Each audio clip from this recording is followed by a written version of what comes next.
तो इस प्रश्न में आपसे पूछ रहे हैं कि अभी हाल ही में सशस्त्र बल भूतपूर्व सैनिक दिवस ये कब मनाया गया? तो आंसर होगा 14 जनवरी को। तो भारत में हर साल 14 जनवरी को आर्म्ड फोर्स वेटरन डे के रूप में मनाया जाता है। और ये दिन 14 जनवरी को ही क्यों मनाते हैं बात करें तो हमारे जो पहले कमांडर इन चीफ थे फील्ड मार्शल के.एम. करियप्पा, वो रिटायर्ड हुए थे इस दिन, इसीलिए।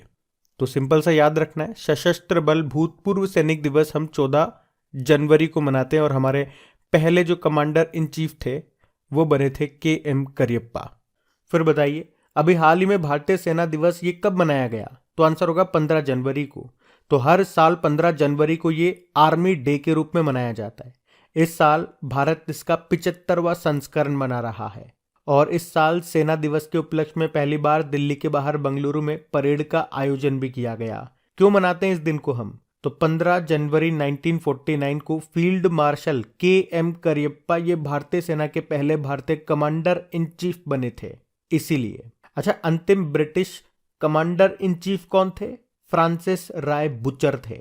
और आपको याद हो तो अभी हमने पढ़ा था कि जब ये के.एम. करियप्पा ये रिटायर्ड हुए थे वो दिन था 14 जनवरी का, इसीलिए तो 14 जनवरी को हम सशस्त्र बल भूतपूर्व सैनिक दिवस यानी कि आर्म्ड फोर्स वेटरन डे के रूप में मनाते हैं। के.एम. करियप्पा की बात करें तो फील्ड मार्शल की 5 स्टार रैंक रखने वाले केवल 2 भारतीय सेना अधिकारियों में से ये एक थे। तो फिर दूसरे फील्ड मार्शल कौन थे? सैम मानेकशॉ। फिर बताइए, अभी हाल ही में राष्ट्रीय स्टार्टअप दिवस कब मनाया गया? तो आंसर होगा 16 जनवरी को। अच्छा, पिछले साल ही हमने इस दिन को मनाना शुरू किया था जब प्रधानमंत्री नरेंद्र मोदी ने स्टार्टअप इकाइयों को एक भारत का आधार स्तंभ बताते हुए इस दिन को मनाने की घोषणा की थी। और आप कहोगे कि 16 जनवरी क्यों? क्योंकि 16 जनवरी 2016 को स्टार्टअप इंडिया पहल शुरू की गई थी। अच्छा, ये प्रश्न पूछा जा चुका है एग्जाम में, ये जो स्टार्टअप इंडिया ये पहल है इसको किस मंत्रालय ने शुरू किया था? तो वाणिज्य व उद्योग मंत्रालय, जिसके मंत्री है पीयूष गोयल। तो भारत में स्टार्टअप्स की सफलता की सराहना करने के लिए ये नेशनल स्टार्टअप डे के रूप में मनाया जाता है, ये ध्यान रखना। और अभी वाणिज्य मंत्रालय ने 10 से लेके 16 जनवरी तक स्टार्टअप इंडिया इनोवेशन वीक के रूप में भी मनाया है, ये भी ध्यान रखना।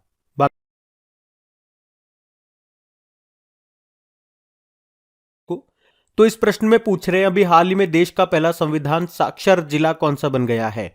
तो आंसर होगा कोल्लम। तो अभी केरल के जो मुख्यमंत्री है पिनाराई विजयन, उन्होंने केरल के कोल्लम जिले को आधिकारिक तौर पर भारत का पहला संविधान साक्षर जिला घोषित किया। एक्चुअली में यहां पर संविधान साक्षरता अभियान चलाया गया था जिसका उद्देश्य ही क्या है? लोगों को संविधान के बारे में साक्षर बनाना। तो वाकई ये बड़ा अच्छा अभियान है। मतलब सभी लोग अगर संविधान के बारे में जानेंगे तो कितनी अच्छी बात है। मैं तो कहूंगा कि बाकी के राज्यों को जो मुख्यमंत्री हैं उनको भी खुद न सही कम से कम दूसरों को देखकर ही ऐसा कुछ जरूर करना चाहिए। अच्छा, अगर बात करें संविधान दिवस कब मनाते हैं तो आंसर होगा 26 नवंबर को। याद रखना, कानून दिवस के रूप में भी प्रश्न आ चुका है एग्जाम में, तो आंसर 26 नवंबर ही होगा। बाकी अगर आपसे पूछे कि मूल संविधान में कितने अनुच्छेद थे तो 395 आंसर होगा। कितने अनुसूचियां थी? तो 8 थी। और वर्तमान में कितनी है? 12 है। तब भाग थे यानी कि पार्ट, तो आंसर होगा 22 और अब कितने हैं? 25 है। और अगर आपसे पूछे कि अभी तक कितने संविधान संशोधन हो चुके हैं तो आंसर होगा 105। कुछ और प्रश्न मैं आपको बताता हूं जो अक्सर एग्जाम में रिपीट होते हैं, जैसे कि संविधान सभा का स्थायी अध्यक्ष किसे चुना गया था? तो आंसर होगा डॉक्टर राजेंद्र प्रसाद को। कब? 11 दिसंबर 1946 को। ये डेट भी एग्जाम में आ चुकी है इसलिए मैं आपको बता रहा हूं। और आगे चल के ये भारत के पहले प्रेसिडेंट भी बने थे, आप जानते ही हो। अच्छा, ये तो स्थायी अध्यक्ष थे। अगर पूछे पहले अस्थायी अध्यक्ष कौन चुने गए? डॉक्टर सच्चिदानंद सिन्हा। एक प्रश्न ये तो पूछा ही जाता है जो आपको पता भी है कि संविधान निर्माण में कितना समय लगा था?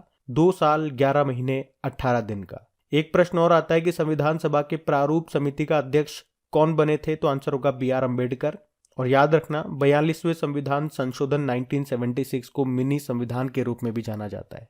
तो ये कुछ प्रश्न है आपको याद होने चाहिए। बढ़ते आगे। फिर बताइए, अभी हाल ही में अंधता नियंत्रण नीति लागू करने वाला पहला राज्य कौन सा बन गया है? तो आंसर होगा राजस्थान।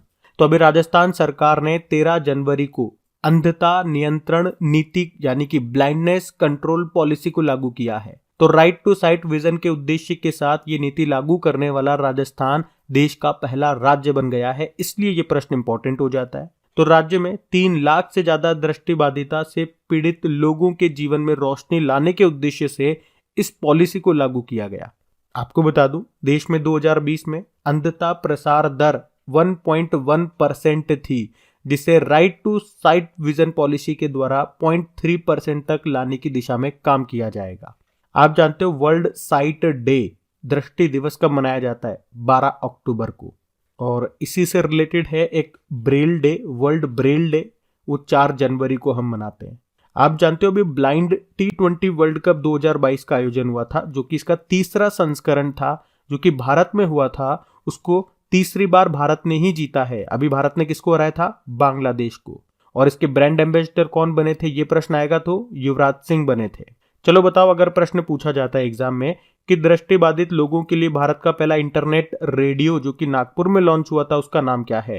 तो आंसर होगा रेडियो अक्ष। आपको याद होगा आरबीआई ने दृष्टिहीन लोगों के लिए किस नाम से एक मोबाइल एप्लीकेशन को लॉन्च किया था, ताकि वो करेंसी नोट कितने वैल्यू का है ये जान सकें। तो आंसर होगा, उस एप्लीकेशन का नाम है मनी, MANI, मनी। पूछ सकते हैं इसकी एप्लीकेशन भी, कई बार इस तरह के प्रश्न आते हैं। मनी में ए का मतलब क्या है, आई का मतलब क्या है? तो फुल फॉर्म होगी इसकी मोबाइल एडेड नोट आइडेंटिफायर। तो ये भी कुछ इंपॉर्टेंट फैक्ट्स है, इनको भी ध्यान रखना। हम बढ़ते हैं आगे।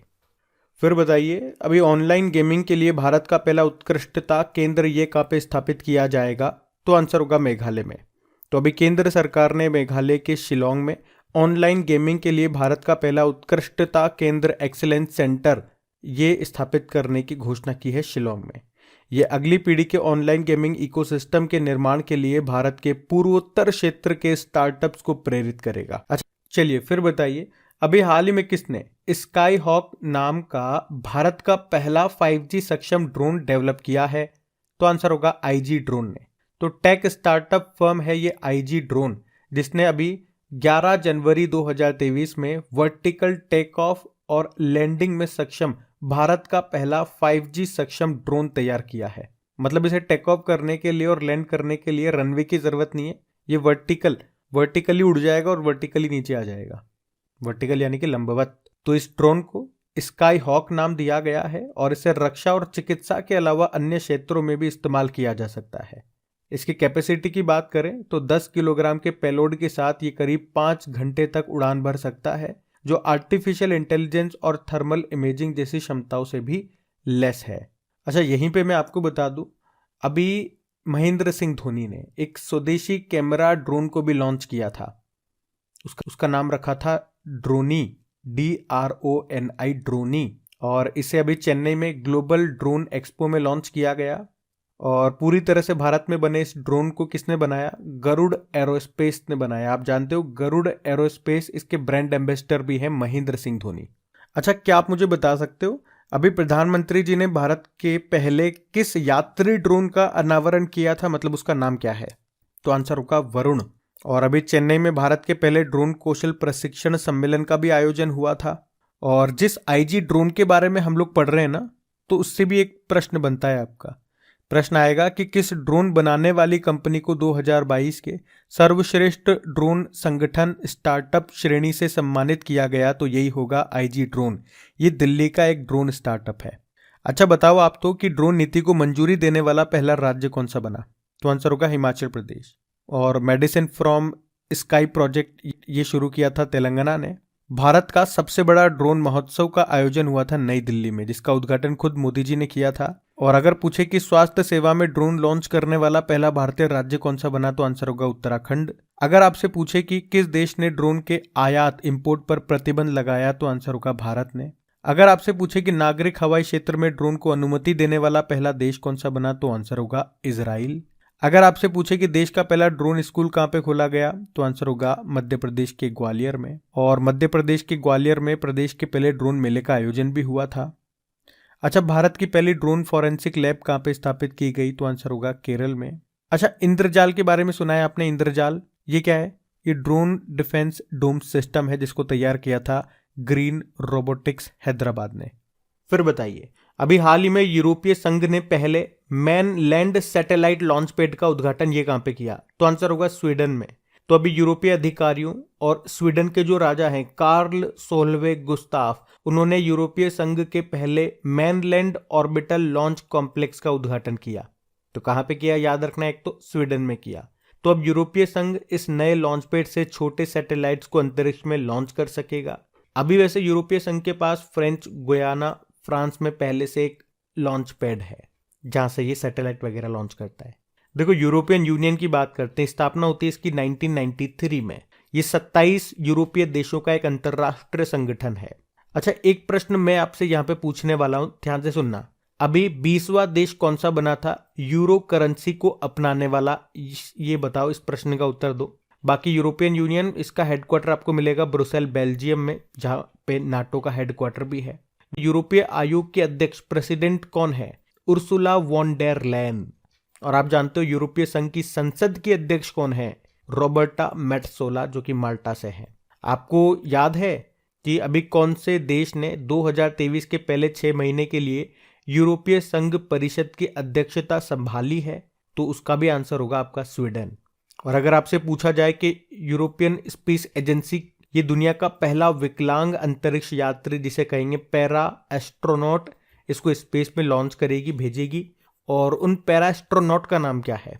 John McFaul. ये पूर्व ब्रिटिश पैरालंपिक हैं। और यूरोपियन स्पेस एजेंसी का मुख्यालय आपको पेरिस फ्रांस में मिलेगा। बाकी स्वीडन की भी बात हुई है, तो स्वीडन की कैपिटल स्टॉकहोम होती है, करेंसी स्वीडिश क्रोना है और प्रधानमंत्री हैं अल्फ क्रिस्टरसन। तो ये इंपॉर्टेंट पॉइंट्स बताए मैंने आपको, इनको ध्यान रखना। बढ़ते आगे। चलिए फिर बताइए, हाल ही में दुनिया की पहली पूरी तरह से डिजिटल पार्टी कौन सी बन गई है? तो आंसर होगा बीजेपी। बीजेपी यानी कि भारतीय जनता पार्टी। तो दुनिया की ये पहली पूरी तरह से डिजिटल पार्टी बन गई है, जिसमें राष्ट्रीय अध्यक्ष से लेकर बूथ स्तर तक के 3 करोड़ से ज्यादा पदाधिकारियों का डेटा सरल एप्लीकेशन के माध्यम से उपलब्ध कराया जा रहा है। यहाँ पे सरल का मतलब हो गया ऑर्गेनाइजेशन रिपोर्टिंग एंड एनालिसिस। तो किसी भी राज्य के किसी भी स्तर के अधिकारी से संपर्क करने के लिए इस एप्लीकेशन पर फोन और एसएमएस दोनों का ऑप्शन होगा। एप्लीकेशन का नाम सरल है, याद रखना। और पार्टी का नाम याद आ रहा है तो आपको एक प्रश्न और याद आएगा।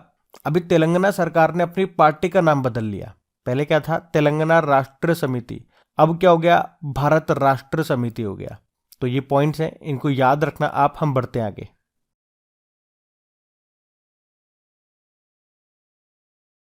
फिर बताओ, अभी 14 जनवरी 2023 को किस राज्य में जल्लीकट्टू समारोह शुरू हुआ? तो आंसर होगा तमिलनाडु में। तो तमिलनाडु में होता है ये जल्लीकट्टू समारोह। क्या है ये? तो ये बैल को कंट्रोल करने, उसे वश में करने वाला एक खेल है, जिसमें क्या होता है, एक सांड को, एक बैल को भीड़ में छोड़ दिया जाता है और वहां पे मौजूद जो खिलाड़ी होते हैं वो ज्यादा से ज्यादा समय तक सांड की कुबड़ को पकड़ करके उसे काबू करने की कोशिश करते हैं। अच्छा, इसी तरह से कर्नाटक में भैंसों की दौड़ होती है, उसे क्या कहा जाता है? उसे कंबाला कहा जाता है। चलिए फिर बताइए, राष्ट्रीय खादी उत्सव 2023 का आयोजन ये कहां पे किया गया? तो आंसर होगा मध्य प्रदेश में। तो अभी राष्ट्रीय खादी उत्सव 2023 का आयोजन ये मध्य प्रदेश के भोपाल में किया गया, 13 से लेके 23 जनवरी 2023 तक। उद्देश्य क्या है? खादी को लोकप्रिय बनाना। तो राष्ट्रीय खादी उत्सव में क्या होता है? अलग अलग राज्यों के द्वारा उत्पादित खादी, ग्रामोद्योग, माटी कला और बांस कला की सामग्री एक ही स्थान पर उपलब्ध हो पाती है। खादी से याद आएगा खादी और ग्रामोद्योग आयोग, KVIC, स्थापना होती 1990। मुंबई में हेडक्वार्टर है और इसके अध्यक्ष हैं मनोज कुमार, जबकि CEO बने थे अभी विनीत कुमार। आपको याद रखना है भारत का पहला खादी एक्सीलेंस सेंटर कहां पे खोला गया? तो आंसर होगा नई दिल्ली में। फिर बताइए, जनवरी 2023 में माघी मेला उत्सव किस राज्य में मनाया गया? तो आंसर होगा पंजाब में। तो पंजाब के मुक्तसर साहिब में 14 जनवरी से माघी मेला का पर्व मनाया जा रहा है। तो ये माघी का दिन 40 मुक्ते या 40 मुक्त लोगों की वीरतापूर्ण लड़ाई का सम्मान करने के लिए मनाया जाता है, जिन्होंने गुरु गोविंद सिंह की खोज में मुगल शाही सेना के द्वारा किए गए हमले का बचाव करते हुए अपने प्राणों की आहुति दे दी थी। तो माघी मेला ये पवित्र शहर श्री मुक्तसर साहिब में हर साल जनवरी में या नानक शाही कैलेंडर के अनुसार माघ के महीने में आयोजित किया जाता है। फिर बताइए, अभी जनवरी 2023 में शंघाई सहयोग संगठन फिल्म महोत्सव में कौन सी फिल्म दिखाई गई? तो आंसर होगा तुलसीदास जूनियर। अच्छा, पहले तो ये बताओ कि ये शंघाई सहयोग संगठन फिल्म महोत्सव ये कब से और कहाँ पे आयोजित किया जा रहा है? तो 27 जनवरी से लेके 31 जनवरी तक। कहाँ पे? मुंबई में। और इसमें राष्ट्रीय पुरस्कार विजेता फिल्म तुलसीदास जूनियर दिखाई जाएगी।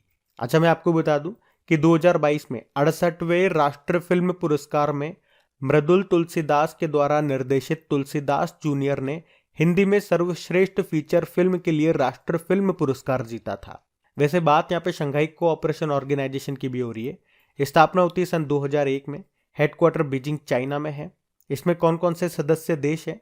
China, Russia, India, Pakistan, Kazakhstan, Kyrgyzstan, Tajikistan और उज्बेकिस्तान।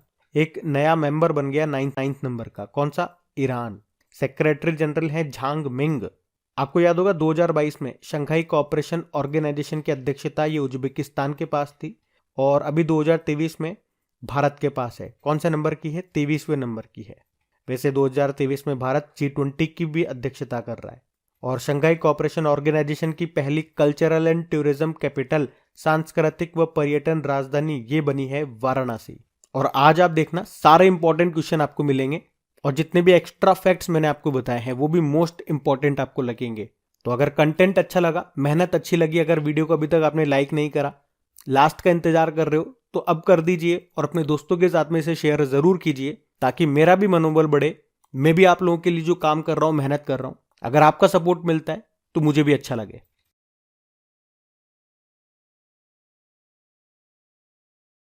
तो इस प्रश्न में आपसे पूछ रहे हैं कि अभी हाल ही में मिस यूनिवर्स 2022 का खिताब किसने जीता? तो आंसर होगा आर बोनी गैब्रियल ने।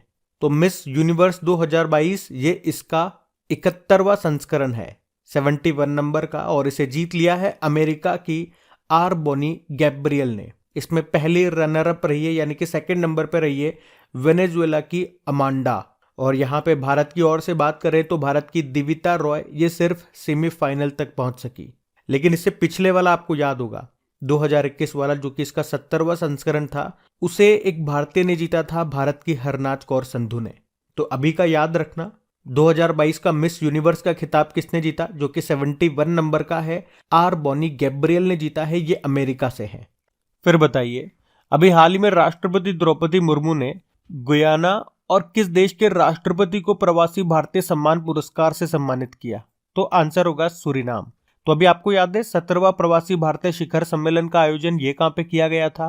इंदौर में। तो वहीं पे राष्ट्रपति द्रौपदी मुर्मू जी ने 27 प्रवासी भारतीयों को प्रवासी भारतीय सम्मान पुरस्कार से सम्मानित किया। आपको बता दूं, ये प्रवासी भारतीयों को दिया जाने वाला सबसे बड़ा पुरस्कार है जो विदेशों में उनके विशिष्ट योगदान व उपलब्धियों के लिए दिया जाता है। तो इन पुरस्कार पाने वालों में एक तो गुयाना देश के राष्ट्रपति थे, जो कि नाम क्या है उनका? मोहम्मद इरफान अली। और दूसरे सूरीनाम के राष्ट्रपति थे, उनका नाम है चंद्रिका प्रसाद संतोखी। आप जानते हो भारतीय प्रवासी दिवस हमने कब मनाया? 9 जनवरी को। अब 2 कंट्री आ गई ना यहाँ पे। एक तो गुयाना ये साउथ अमेरिकी देश है जिसकी कैपिटल जॉर्ज टाउन होती है, गुयानीज डॉलर की करेंसी है। सूरीनाम भी ये साउथ अमेरिका का ही देश है, ये गुयाना के बिल्कुल पास में टच में है और इसकी कैपिटल क्या होती है? पैरामारिबो। तो ध्यान रखना, ये पढ़ते आगे। अच्छा, इसी तरह से आपको याद होगा कि अभी किसे प्रतिष्ठित गोल्डन पिकॉक अवार्ड 2022 से सम्मानित किया गया? तो आंसर होगा जिंदल स्टील एंड पावर ने। तो अभी स्टील कंपनी है ये जिंदल स्टील एंड पावर, जिसको स्टील सेक्टर में कॉरपोरेट सामाजिक उत्तरदायित्व गतिविधियों में उत्कृष्टता के लिए प्रतिष्ठित गोल्डन पिकॉक अवार्ड 2022 से सम्मानित किया गया। अच्छा, अगर बात करें कि स्टील के उत्पादन में भारत कौन से नंबर पे आता है, तो दूसरे नंबर पे आता है, पहले पे चाइना है। अभी आपको याद होगा कि देश के स्टील मैन के नाम से मशहूर थे जमशेद जे ईरानी, इनका निधन हो गया। बताओ किस राज्य में देश की पहली स्टील सड़क का निर्माण किया गया? तो आंसर होगा गुजरात में। और दुनिया का पहला 3D प्रिंटेड स्टील ब्रिज का उद्घाटन किया गया था नीदरलैंड की कैपिटल एम्स्टर्डम में। वर्ल्ड स्टील एसोसिएशन के चेयरमैन बने थे सज्जन जिंदल।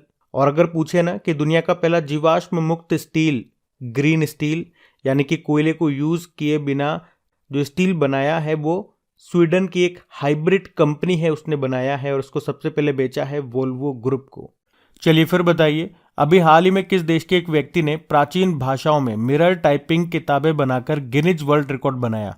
तो आंसर होगा इटली। तो इटली के एक व्यक्ति हैं जिनका नाम क्या है? मिशेल सेंटेलिया। इन्होंने पुस्तकों की प्रतियां उल्टा टाइप करके एक विश्व रिकॉर्ड बनाया है और इसी को मिरर टाइपिंग कहते हैं। वे 4 पूरी तरह से खाली कीबोर्ड का उपयोग करते हुए पुस्तकों को उल्टी दिशा की ओर बिना देखे टाइप करते हैं। वे हर बुक को उसकी मूल भाषा में टाइप करते हैं। वे अलग अलग ऊंचाई पर एक साथ 16 कंप्यूटर कीबोर्ड का उपयोग करके टाइप करने में सक्षम है और उन्होंने चारों भारतीय वेदों को उल्टा टाइप करके एक ही बुक में संकलित भी किया है। तो नाम तो इंपॉर्टेंट ही है। क्या नाम है? मिशेल सेंटेलिया। कहाँ से हैं? इटली से हैं। अच्छा, इटली की बात है ना, इटली की कैपिटल क्या होती है? रोम। फूड एग्रीकल्चर ऑर्गेनाइजेशन का मुख्यालय यहीं पर है। और ये किस नदी के किनारे स्थित है? रोम, टाइबर।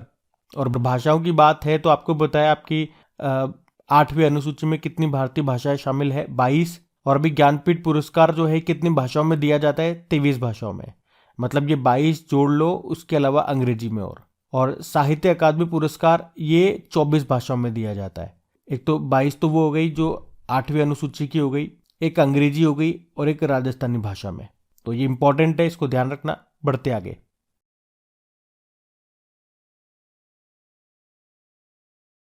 चलिए फिर बताइए, हाल ही में प्रधानमंत्री ने विकासशील देशों को चिकित्सा आपूर्ति प्रदान करने के लिए किस परियोजना की घोषणा की? तो आंसर होगा आरोग्य मित्री। तो अभी प्रधानमंत्री नरेंद्र मोदी ने 13 जनवरी को एक नई आरोग्य मित्री परियोजना की घोषणा की है, जिसके तहत प्राकृतिक आपदाओं या मानवीय संकट से प्रभावित किसी भी विकासशील देश को आवश्यक चिकित्सा आपूर्ति दी जाएगी। तो ये घोषणा अभी प्रधानमंत्री जी ने कहाँ पे की है? Voice of global south summit में, जो कि कहाँ पे हुई? नई दिल्ली में। और आपको याद होगा कि कोविड-19 महामारी के समय भारत की वैक्सीन मैत्री पहल ने 100 से ज्यादा देशों को भारत में बने टीकों की आपूर्ति की थी। चलिए फिर बताइए, हाल ही में अल्पसंख्यक मामलों के मंत्रालय ने पढ़ो परदेश योजना को बंद कर दिया। आपसे पूछ रहे हैं इसे किस बैंक के माध्यम से लागू किया जा रहा था? तो आंसर होगा कैनरा बैंक। अच्छा, इस योजना को कब शुरू किया गया था? 2013-14 में। हमारे जो पूर्व माइनॉरिटी अफेयर्स मिनिस्टर थे मुख्तार अब्बास नकवी, उन्होंने इसको शुरू किया था। अच्छा, आप लोग बताओ कि वर्तमान में ये जो अल्पसंख्यक मामलों का मंत्रालय है ये किसके पास है? बाकी इस योजना की बात करें तो इसका उद्देश्य क्या था? अल्पसंख्यक और पिछड़े वर्ग के विद्यार्थियों को शिक्षा के लिए आर्थिक रूप से मदद देना। मतलब विदेशों में अगर आप पढ़ना चाहते हो तो आपको लोन मिलेगा और सरकार ब्याज पर 100% सब्सिडी भी देती थी। लेकिन अब इसको बंद कर दिया गया। अब क्यों बंद कर दिया गया? तो अल्पसंख्यक मामलों के मंत्रालय ने इसकी वजह नहीं बताई, वरना मैं आपको बता देता। और इसे केनरा बैंक के माध्यम से लागू किया जा रहा था। तो केनरा बैंक की स्थापना होती है 1906 में। बंगलुरु में हेडक्वार्टर है और इसके एमडी सीईओ लिंगम वेंकट प्रभाकर है। और इसकी टैगलाइन भी याद रखना, अगर इससे संबंधित स्टैटिक आप पढ़ रहे हो तो टुगेदर वी कैन इसकी टैगलाइन होती है। आप जानते हो अभी बंधन बैंक ने जहां बंधन वहां ट्रस्ट नाम से एक अभियान शुरू किया था। अभी इंडियन ओवरसीज बैंक के एमडी सीईओ बने थे अजय कुमार श्रीवास्तव नाम है। और बैंक ऑफ बड़ौदा की ब्रांड एम्बेसडर बनाई गई थी अभी शेफाली वर्मा। ये नाम भी ध्यान रखना। बढ़ते हैं आगे। फिर बताइए, अभी हाल ही में किस राज्य में सहर्ष विशेष शिक्षा कार्यक्रम शुरू किया गया? तो आंसर होगा त्रिपुरा में।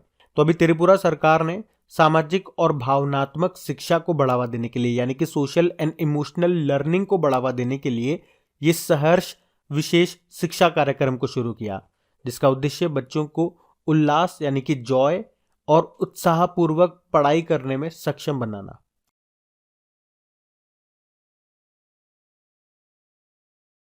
चलो बताओ, अभी जनवरी 2023 में वनडे क्रिकेट में 5वें सबसे ज्यादा रन बनाने वाले खिलाड़ी कौन बन गए? तो आंसर होगा विराट कोहली।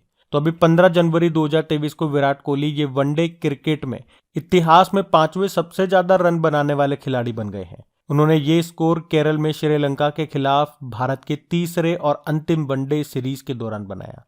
और वे महिला जयवर्धने को पीछे छोड़ करके 5वें स्थान पे आ गए हैं। और वनडे फॉर्मेट में अब विराट कोहली के 268 मैचों में 12,754 रन है। और वैसे मैं आपको बता दूं कि वनडे में सबसे ज्यादा रन बनाने का रिकॉर्ड सचिन तेंदुलकर के नाम है। उन्होंने 463 मैचों में 18,426 रन बनाए हैं।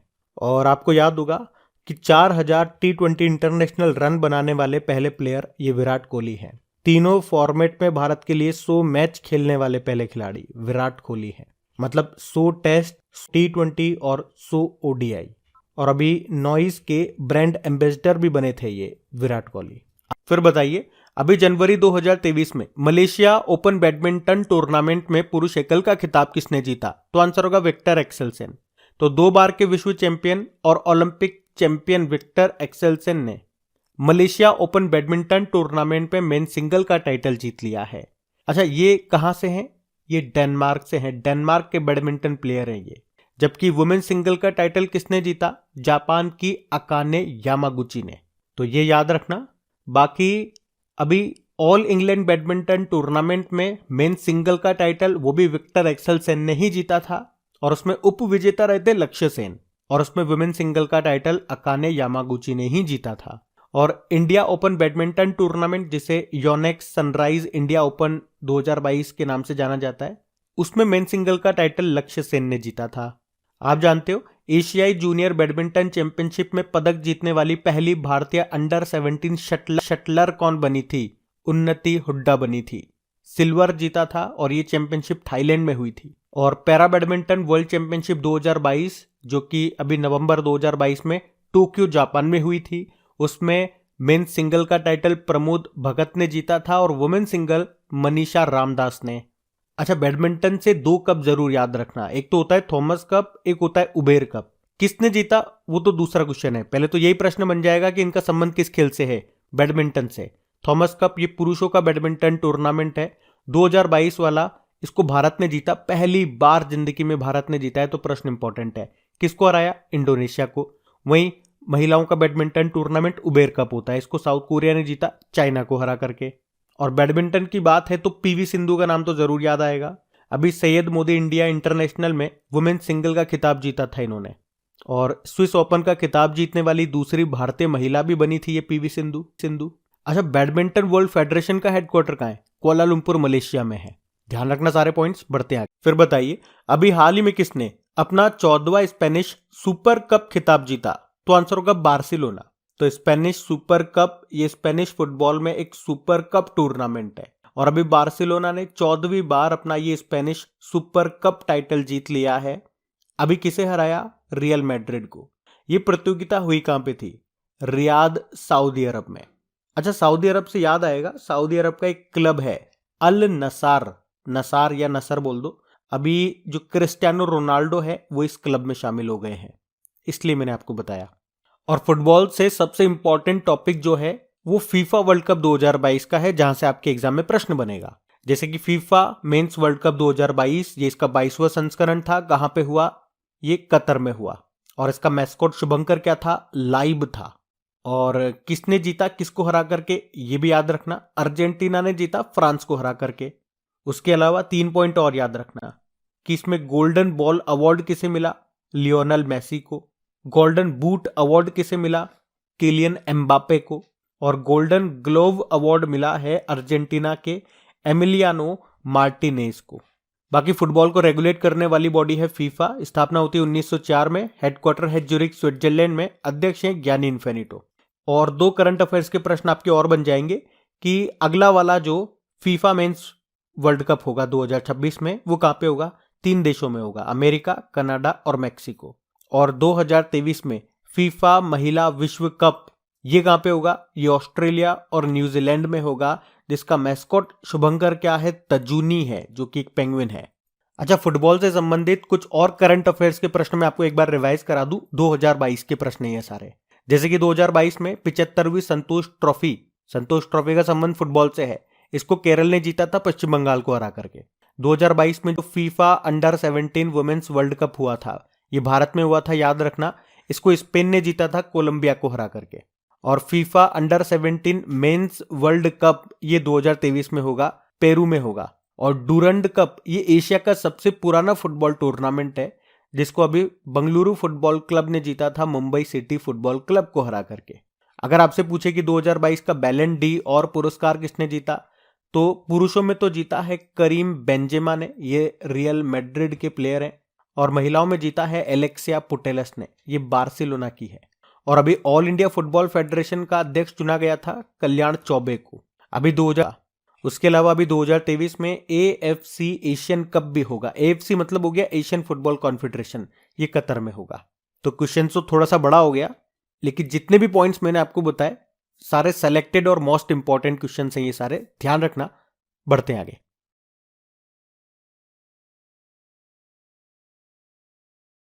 फिर बताइए, अभी हाल ही में शरद यादव का निधन हो गया, वो कौन थे? तो पूर्व केंद्रीय मंत्री, या यूं कहूं कि पूर्व JDU अध्यक्ष शरद यादव, इनका अभी 12 जनवरी 2023 को निधन हो गया। इनका जन्म ये मध्य प्रदेश के होशंगाबाद जिले में हुआ था, पर इनकी जो कर्मस्थली रही वो बिहार रही। ये बिहार के मधेपुरा से 4 बार MP रह चुके हैं। ये JDU के संस्थापक मेंबर भी थे, और ये वही पार्टी है जिसके अभी नीतीश कुमार जिसकी तरफ से मुख्यमंत्री हैं। चलिए फिर बताइए, अभी हैदराबाद के आखिरी निजाम का निधन हो गया, उनका नाम बताइए। नवाब मीर बरकत अली खान। तो ये हैदराबाद के 8वें निजाम थे। नवाब मीर बरकत अली खान इनका नाम था, जिनका भी टर्की की कैपिटल इस्तांबुल में निधन हो गया। और इनकी अंतिम इच्छा थी कि इनका अंतिम संस्कार हैदराबाद में किया जाए, तो वहीं किया जाएगा। ये हैदराबाद के आखिरी और 8वें निजाम थे। हैदराबाद आप जानते हो मूसी नदी के किनारे स्थित है। भारत में इसको कब शामिल किया गया था? 1948 में। कौन सा ऑपरेशन चलाया था? ऑपरेशन पोलो। अच्छा, हैदराबाद से भी कुछ इंपॉर्टेंट प्रश्न आपके बन सकते हैं, जैसे कि अगर आपसे पूछ ले कि अभी फरवरी 2023 में फॉर्मूला ई रेस का आयोजन ये पहली बार भारत में हुआ, कहाँ पे? हैदराबाद में। आपसे पूछे कि आयुष मंत्रालय ने हार्टफुलनेस इंटरनेशनल योग अकादमी की आधारशिला कहाँ पे रखी? हैदराबाद में। और हैदराबाद का एक स्टार्टअप है खेती, जिसे मिला है 2022 का अर्थ शॉट पुरस्कार। अभी दुनिया का पहला रियल टाइम गोल्ड ATM कहाँ पे लगाया गया? हैदराबाद में। और भारत में अपनी तरह का पहला फ्लो केमिस्ट्री टेक्नोलॉजी हब कहाँ पे स्थापित हुआ? हैदराबाद में। अभी यूनाइटेड नेशन ने मुंबई और हैदराबाद को tree city of the world के रूप में मान्यता दी है 2021 के लिए। और देश का पहला पूर्ण महिला स्वामित्व वाला FLO फिक्की लेडीज ऑर्गेनाइजेशन औद्योगिक पार्क, ये कहाँ पे स्थापित हुआ? हैदराबाद में। हैदराबाद में आपको स्टैच्यू ऑफ इक्विलिटी मिल जाएगी। ये संत रामानुजाचार्य जी की 216 फीट ऊंची प्रतिमा है, और ये दुनिया की दूसरी सबसे ऊंची बैठी हुई स्टैच्यू है। भारत का पहला रॉक संग्रहालय आपको हैदराबाद में मिल जाएगा, और भारत का पहला ट्रांसजेंडर कम्युनिटी डेस्क भी यहीं पे आपको मिलेगा। तो इसलिए हैदराबाद इंपॉर्टेंट बनता है, याद रखना इसे। बढ़ते हैं आगे।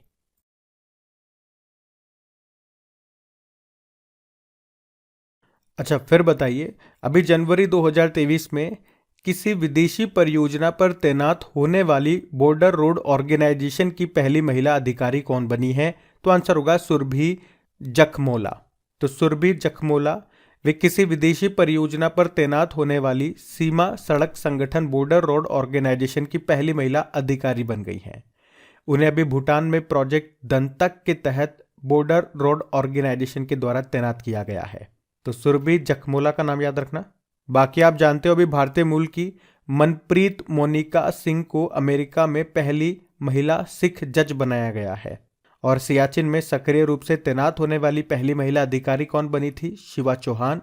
बाकी table tennis federation of India की पहली महिला अधिकारी बनी है मेघना अहलावत। बॉर्डर रोड ऑर्गेनाइजेशन की स्थापना होती है 7 मई 1960। हेडक्वार्टर नई दिल्ली में है, और इसके डायरेक्टर जनरल हैं राजीव चौधरी। ध्यान रखना ये भी। बढ़ते आगे। चलो फिर बताओ, जनवरी 2023 में OECD का CEO किसे नियुक्त किया गया? तो आंसर होगा क्लेयर लोम्बार्डेली को। OECD मतलब आर्थिक सहयोग और विकास संगठन, organisation for economic cooperation and development. इसका हेडक्वार्टर मिलेगा पेरिस, फ्रांस में। स्थापना होती है 1961 में। याद रखना, ये 38 देशों का संगठन है, लेकिन भारत इसका सदस्य नहीं है। तो अभी यूके की है ये क्लेयर लोम्बार्डेली, जिनको OECD का CEO नियुक्त किया गया है। वे यूके ट्रेजरी की मुख्य आर्थिक सलाहकार हैं, और वे अब किसकी जगह लेंगी? फ्रांस की लॉरेंस बुने की जगह लेंगी, और OECD की ये CEO बन गई हैं। आपको याद होगा, अभी इंटरनेशनल लेबर ऑर्गेनाइजेशन के डायरेक्टर जनरल बने थे गिलबर्ट होंगबो, और इस पद पर आने वाले ये पहले अफ्रीकी भी हैं। यूनाइटेड अरब अमीरात की पहली महिला अंतरिक्ष यात्री हैं ये नोरा अल-मतरोशी। अंकटाड की पहली महिला महासचिव बनी थी रेबेका ग्रिंसपैन। ये नाम भी न्यूज में थे, ध्यान रखना। बढ़ते हैं आगे।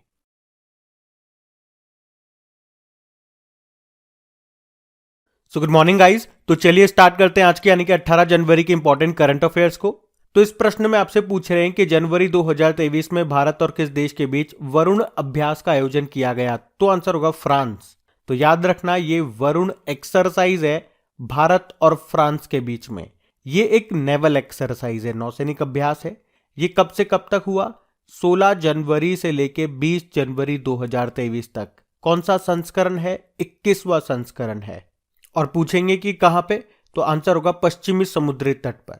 और इसमें भारत की तरफ से आईएनएस चेन्नई, आईएनएस तेग, एक समुद्री गश्ती विमान है P-8I और एक MiG-29 के लड़ाकू विमान ने पार्टिसिपेट किया। अच्छा, पहले हम फ्रांस की बात करते हैं। फ्रांस की कैपिटल पेरिस होती है, करेंसी यूरो है, प्रेसिडेंट है इमैनुअल मैक्रोन और प्रधानमंत्री हैं एलिजाबेथ बोर्न।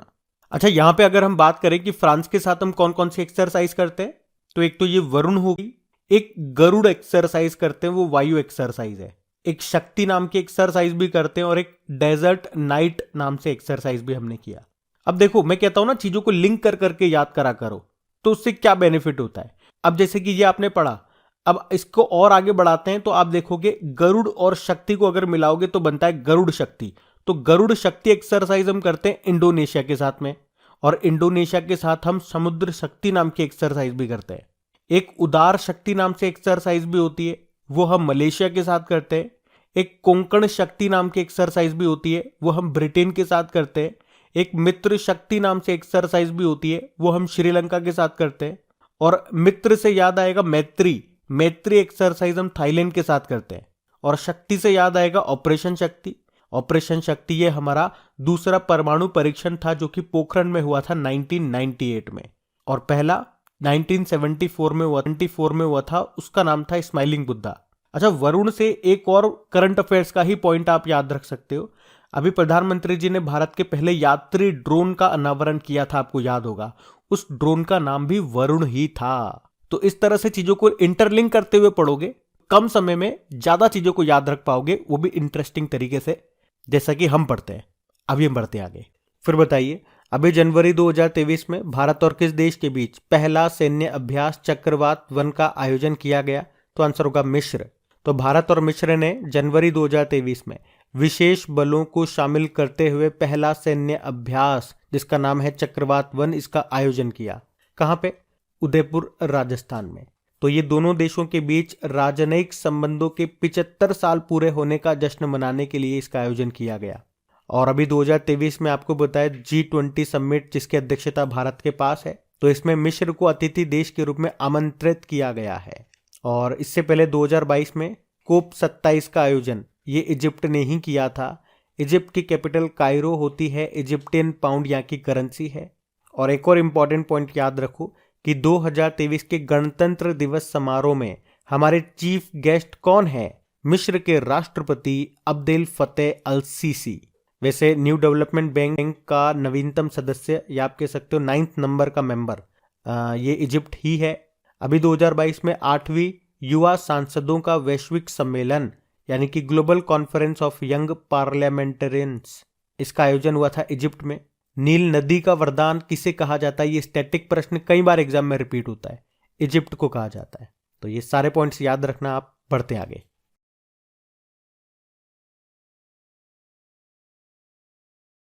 चलो फिर बताओ, 1 अप्रैल 2023 से पेट्रोल में कितने प्रतिशत इथेनॉल मिलाया जाएगा? तो आंसर होगा 20%। तो हमारे जो पेट्रोलियम मंत्री हैं हरदीप सिंह पुरी, उन्होंने कहा कि देश में कुछ चुनिंदा जगहों पर 1 अप्रैल 2023 से इथेनॉल वाला पेट्रोल यानी कि E20 पेट्रोल, मतलब इसमें 20% इथेनॉल मिलाया होगा, वो मिलना शुरू हो जाएगा। और धीरे धीरे ये पूरे देश में E20 पेट्रोल मिलना शुरू हो जाएगा। अब आप कहोगे कि ये इथेनॉल फ्यूल होता क्या है? तो इथेनॉल ये एक तरह का अल्कोहल होता है, जिसे पेट्रोल में मिलाकर गाड़ियों में फ्यूल की तरह इस्तेमाल किया जाता है। और इसके मिलाने से क्या होगा भाई? इसकी जो लागत आएगी, पेट्रोल की जो लागत है, उससे इसकी लागत कम आएगी, सस्ता मिलेगा आप कह सकते हो। और ये एनवायरमेंट फ्रेंडली भी होगा, मतलब उतना ज़्यादा एमिशन नहीं करेगा जितना पेट्रोल करता है। ये इसका फायदा होगा, किसानों को इससे लाभ मिलेगा। और बात करें इसका उत्पादन कैसे होता है, तो इथेनॉल का उत्पादन ये मुख्य रूप से गन्ने की फसल से होता है, लेकिन शर्करा वाली कई दूसरी फसलों से भी इससे तैयार किया जा सकता है, लेकिन मुख्य रूप से गन्ने की फसल से। क्या होता है पेट्रोल में इथेनॉल मिलाने से, मैंने आपको बताया। तो इथेनॉल के इस्तेमाल से 35% कम कार्बन मोनोऑक्साइड का उत्सर्जन होता है। ये सिर्फ कार्बन मोनोऑक्साइड ही नहीं, सल्फर डाइऑक्साइड जो कि एनवायरनमेंट के लिए हार्मफुल है, उसका उत्सर्जन भी कम करता है। यहाँ से 2 पॉइंट आप जरूर याद रखना कि अभी देश के पहले ग्रीनफील्ड ग्रीन इथेनॉल प्लांट का उद्घाटन कहाँ पे किया गया था, तो आंसर होगा बिहार के पूर्णिया में। और इथेनॉल नीति को रखने वाला पहला राज्य कौन सा है, तो भी आंसर होगा बिहार है। तो इतना आप जरूर याद रखना। हम बढ़ते आगे। चलिए बताइए, अभी वर्ष 2022 में पहली बार वैश्विक इक्विटी कैपिटल मार्केट में शामिल भारत कौन से स्थान पर है, तो आंसर होगा 5वें स्थान पर। तो इक्विटी कैपिटल मार्केट यानी कि बात हो रही है यहाँ पे शेयर मार्केट की, कि शेयर मार्केट से कितना पैसा प्राप्त हुआ उस मामले में। तो उस मामले में टॉप पर तो चाइना है, सेकंड पे अमेरिका है, भारत इसमें 5वें स्थान पर है। और बात करें कि भारत को शेयर मार्केट से कितना पैसा मिला, तो $16.4 बिलियन। और शेयर मार्केट की बात आती है तो भारत में शेयर मार्केट को कौन कंट्रोल करता है, सेबी। और सेबी की पहली महिला अध्यक्ष कौन बनी थी, माधवीपुरी बुच बनी थी। देखो, भारत में मुख्य रूप से 2 नेशनल स्टॉक एक्सचेंज आपको मिलेंगे, बॉम्बे स्टॉक एक्सचेंज और नेशनल स्टॉक एक्सचेंज। ये जो बॉम्बे स्टॉक एक्सचेंज है ना, ये एशिया का सबसे पुराना है, 1875 में बना था। और नेशनल स्टॉक एक्सचेंज 1992 में बना। इसमें बॉम्बे स्टॉक एक्सचेंज का जो इंडेक्स है, जो सूचकांक है, उसे कहते हैं सेंसेक्स, और नेशनल स्टॉक एक्सचेंज के सूचकांक को कहते हैं निफ्टी। दोनों का हेडक्वार्टर मुंबई में है। और सबसे इंपॉर्टेंट करंट अफेयर्स का ही पार्ट बन जाएगा, इनके अभी अपॉइंटमेंट हुए थे नए एमडी सीईओ। तो बॉम्बे स्टॉक एक्सचेंज के बने थे सुंदर रमन राममूर्ति, और नेशनल स्टॉक एक्सचेंज के बने थे आशीष कुमार चौहान। आपको याद हो तो सेबी ने जो निवेशक होते हैं उनके ज्ञान को बढ़ाने के लिए, उनको शेयर मार्केट के बारे में जानकारी देने के लिए एक एप्लीकेशन लॉन्च की थी। बता सकते हो उस एप्लीकेशन का नाम क्या है, तो आंसर होगा सारथी। तो याद रखना, इसमें पहले स्थान पे चाइना है, भारत 5वें स्थान पर है। बढ़ते आगे। चलो फिर बताओ, अभी हाल ही में किस मंत्रालय ने समुद्रयान मिशन को शुरू किया है, तो आंसर होगा पृथ्वी विज्ञान मंत्रालय। तो अभी पृथ्वी विज्ञान मंत्रालय ने समुद्रयान मिशन को शुरू किया है, जिसका उद्देश्य क्या है, समुद्र में गहराई में जो भी खनिज है उनका अन्वेषण करना, उसकी खोज करना। अब इसके लिए एक वाहन तैयार किया गया है और इस वाहन को नाम दिया गया मत्स्य वाहन। ये वाहन समुद्र में 6000 मीटर नीचे जाएगा, इसमें 3 व्यक्ति बैठ सकेंगे। और नाम याद रखना इस वाहन का मत्स्य है। इसे कहाँ पे तैयार किया गया है, चेन्नई में। तो याद रखना, ये समुद्रयान ये भारत का पहला मानव युक्त महासागर मिशन है। उद्देश्य है समुद्र की पारिस्थितिकी को बेहतर ढंग से समझना। चलिए फिर बताइए, अभी हाल ही में किस राज्य में soul of steel challenge launch किया गया, तो आंसर होगा उत्तराखंड। तो अभी हाल ही में उत्तराखंड में सोल ऑफ स्टील चैलेंज को लॉन्च किया गया है, जिसका उद्देश्य क्या है, ऊंचाई पर सहन शक्ति का परीक्षण करना। ये यूरोप में आयरनमैन ट्रायथलॉन, लंबी दूरी की जो ट्रायथलॉन चुनौती होती है, उसकी तर्ज पर इसको शुरू किया गया है। तो सोल ऑफ स्टील का उद्देश्य क्या है, कौशल प्रशिक्षण करना और एक चुनौती पैदा करना जो ऊंचाई वाले क्षेत्रों में जीवित रहने, स्थिर होने की मानव क्षमता का विकास करेगा। फिर बताइए, किस वर्ष तक पूरे देश को डॉपलर मौसम रडार नेटवर्क से कवर किया जाएगा, तो आंसर होगा 2025 तक। तो हमारे जो केंद्रीय मंत्री हैं डॉक्टर जितेंद्र सिंह, अभी उन्होंने बताया कि 2025 तक पूरे देश को मौसम रडार नेटवर्क से कवर कर लिया जाएगा। आपको बता दूं, ये जो डॉपलर मौसम रडार है, ये डॉपलर इफेक्ट के सिद्धांत पर, उसके प्रिंसिपल पर काम करता है। ये रडार 400 किलोमीटर तक के क्षेत्र में होने वाले मौसमी बदलाव के बारे में जानकारी देता है। और देश में डॉपलर रडार की संख्या 2013 में ये 15 थी, जो कि 2023 में बढ़ के 37 हो गई है। और भारत अगले 2-3 सालों में 25 रडार और स्थापित करेगा, जिससे इनकी संख्या 62 हो जाएगी। तो सिंपल सा याद रखना है क्या, कि किस वर्ष तक पूरे देश को डॉपलर मौसम रडार नेटवर्क से कवर कर लिया जाएगा, तो आंसर होगा 2025। आपको याद है, हमने एक और लक्ष्य रखा था कि 2025 तक हम कितने नए एयरपोर्ट बनाएंगे, तो आंसर होगा 220। आपको याद है, ICC women's ODI world cup जो 2025 में होंगे, उसको होस्ट करेगा भारत। एक कबड्डी वर्ल्ड कप भी है 2025 वाला, उसकी मेजबानी करेगा ब्रिटेन। और याद रखना, ये पहली बार होगा जब कबड्डी विश्व कप एशिया के बाहर होगा, इसलिए ये इंपॉर्टेंट है। वैसे साउथ कोरिया भी पीछे नहीं है, उसने भी कह दिया कि 2025 तक वो भी दुनिया का पहला 13वां सिटी बनाएगा। और हमारा टीबी को खत्म करने का लक्ष्य ये 2025 ही है। अच्छा आप बताओ वर्ल्ड मलेरिया डे कब मनाते हैं? हम बढ़ते हैं आगे।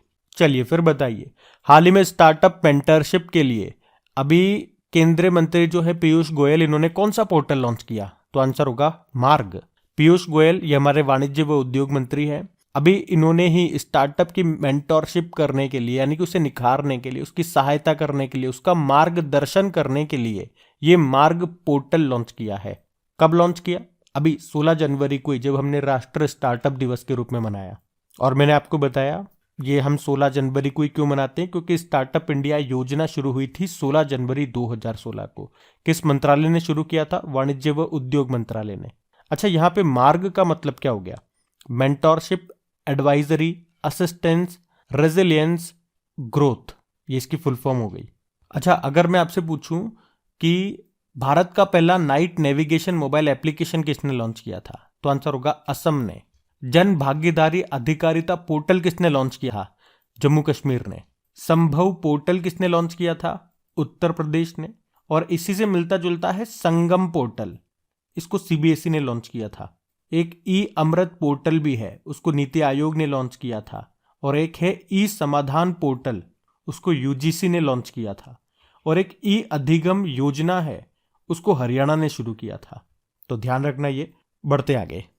चलिए फिर बताइए, अभी जनवरी 2023 में विश्व आर्थिक मंच शिखर सम्मेलन का आयोजन ये कहां पे किया गया? तो आंसर होगा स्विट्जरलैंड। तो वार्षिक वर्ल्ड इकोनॉमिक फोरम समिट का आयोजन ये अभी 16 से लेके 20 जनवरी 2023 तक किया गया। कौन सा संस्करण था? 53वां, 53 नंबर का। कहां पे हुआ? दावोस, स्विट्जरलैंड में। और इस समिट में भारत की ओर से अश्विनी वैष्णव जो कि हमारे रेल मंत्री हैं, मनसुख मांडविया जो कि हमारे हेल्थ मिनिस्टर हैं, स्मृति ईरानी और भी कई मंत्रियों ने इसमें हिस्सा लिया। अच्छा इसकी थीम क्या है? कोऑपरेशन इन अ fragmented world. World economic forum की बात करें तो स्थापना होती है 1971 में। हेडक्वार्टर मिलेगा आपको कोलोगनी, स्विट्जरलैंड में। इसके संस्थापक थे क्लॉस श्वेब। अच्छा वर्ल्ड इकोनॉमिक फोरम कुछ रिपोर्ट्स जारी करता है, जैसे कि global gender gap report, global risk report, global travel and tourism report, global competitiveness report. इन सबको जारी करता है वर्ल्ड इकोनॉमिक फोरम। तो ये भी आप ध्यान रखना। बढ़ते आगे।